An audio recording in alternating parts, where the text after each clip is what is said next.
गुरु प्यारी सात संगत जी, आप सभी को प्यार भरी राधा स्वामी जी।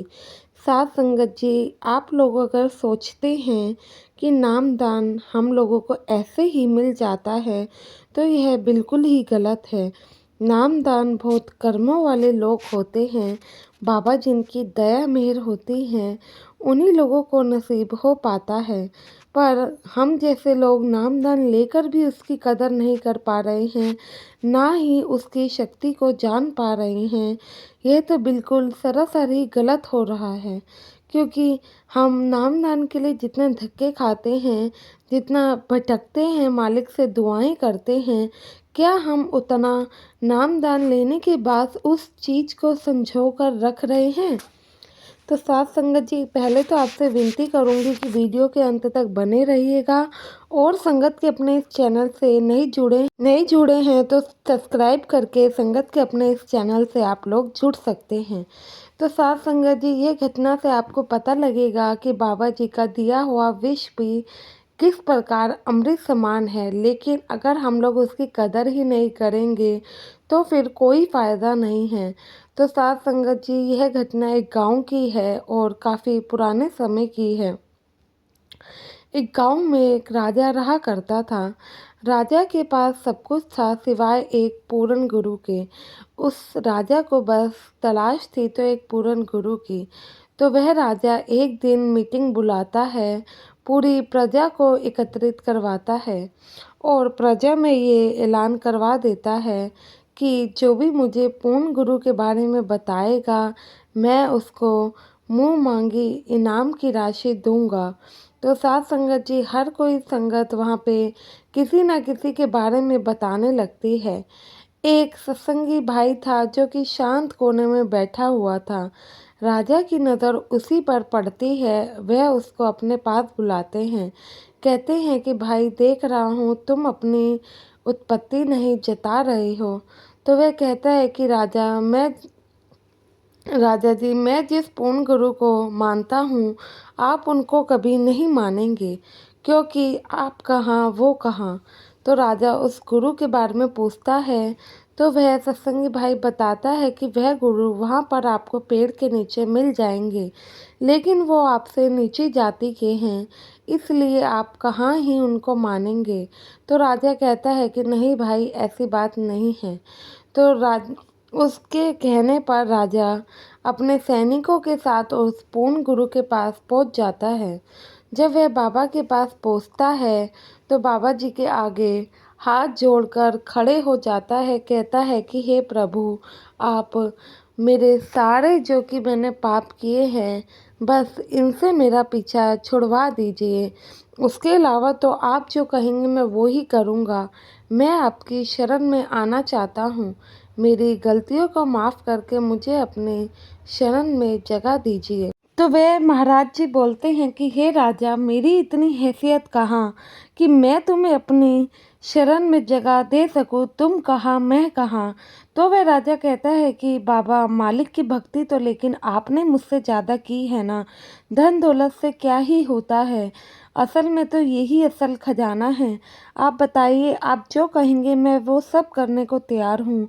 तो एक पल के लिए उन बाबा को लगता है, पर महात्मा जी को, कि क्या पता ये राजा सच ही कह रहा है। यह सच में अब दुनिया के मुंह माया से बाहर निकल कर मालिक की भक्ति करना चाहता है।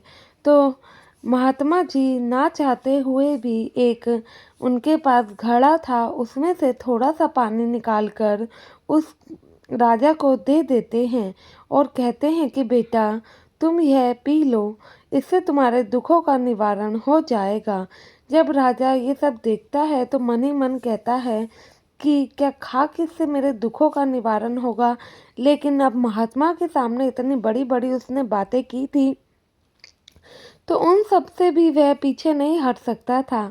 तो झूठा दिखावा करते हुए महात्मा के सामने वह पानी वह पी लेता है और अपने मुंह में ही वो उस पानी को रखता है, निगलता नहीं है।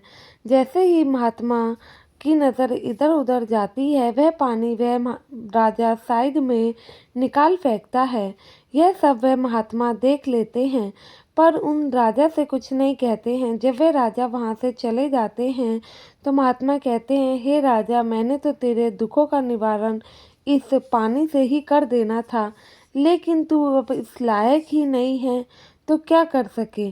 साथ संगत जी, जो पानी उस राजा ने साइड में थूका था उसके कुछ दाग उस राजा के कपड़ों पे रह जाते हैं। जब वह अपने महल पहुंचता है तो अपनी पोशाक उतार कर सिपाहियों को दे देता है।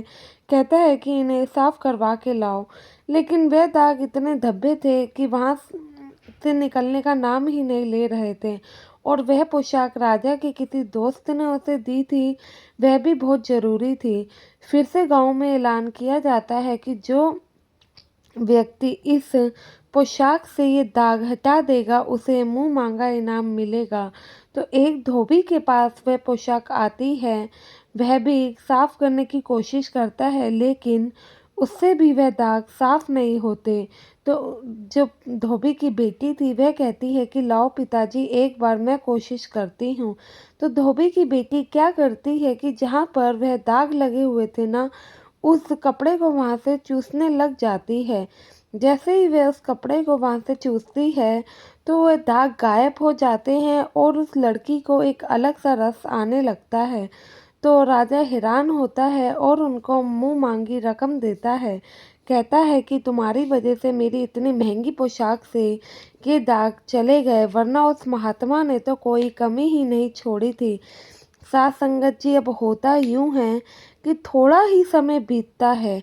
वह जो लड़की थी जिसने राजा की पोशाक से उस रस को पिया था, वह खुद एक संत महात्मा बन जाती है।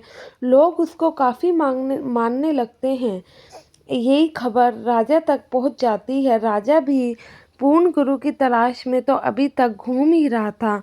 तो वह भी उस लड़की के पास आता है और हाथ जोड़ता है, कहता है कि मुझे भी अपनी शरण में ले लो, मेरे भी दुखों का निवारण करो।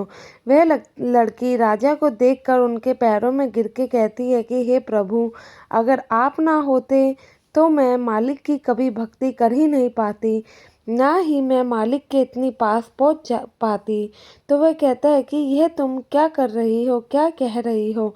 तो वह सारी घटना बताती है। कहती है कि जब आपकी जो कपड़ों पे वो दाग लगा हुआ था, मैंने उस रस को पिया तो वह एक अलग सा ही रस था, जिसने उस दिन के बाद से मुझे मालिक के साथ इतना जोड़ दिया है कि आज मैं मालिक के नाम की कमाई करने में सफल हो पाई हूँ। मैं सच में आपका दिल से शुक्राना करती हूँ। मेरी हालत देखो क्या से क्या हो गई है। आपने तो सच में मुझे भिखारी से इतने ऊंचा दर्जे तक पहुँचाया है। मैं आपकी आभारी हूँ। तो साथ संगत जी, राजा को जब असल बात पता लगती है तो वह महात्मा के पास दौड़े दौड़े जाता है। कहता है कि हे प्रभु, मुझसे गलती हुई, आप तो सब जाने जान हैं, मुझे माफ़ कर दो, मैं उस पानी की असल ताकत को जान ही नहीं पाया। तो वह महात्मा कहते हैं कि बेटा, मैं तो तेरे दुखों का निवारण सिर्फ और सिर्फ उस पानी से ही करने वाला था, लेकिन अब तू ही नहीं माना तो मैं क्या ही कर सकता हूँ। तो राजा हाथ पैर जोड़ने लगता है, कहता है कि मुझे माफ़ करके एक मौका दीजिए। तो फिर इस पर महात्मा कहते हैं कि अब तुम्हें मालिक की भक्ति के लिए थोड़े मेहनत और कष्ट तो झेलने ही पड़ेंगे, ऐसे तुम्हें मालिक की भक्ति नहीं प्राप्त होगी। तो साथ संगत जी, फिर से वह महात्मा के कहने पर ही राजा अब सारे काम करने लगता था और महात्मा की ही बात को मानता था। तो साथ संगत जी, इसलिए कहते हैं कि गुरु जो भी कहे उस चीज़ को हमें मानना चाहिए। अगर ये राजा उस महात्मा की बात को पहले ही मान लेता, उसके दिए हुए उस पानी की कदर करता, तो आज इसको ये दिन ना देखना पड़ता। आशा है ये वीडियो आपको एक नई सीख देगी और भजन सिमरन के प्रति आपको प्रेरित करेगी। वीडियो अच्छी लगी हो तो कमेंट में राधा स्वामी लिखना ना भूलें और संगत के अपने इस चैनल से जुड़ने के लिए चैनल को सब्सक्राइब जरूर करें जी। गुरु प्यारी साथ संगत जी, आप सभी को राधा स्वामी।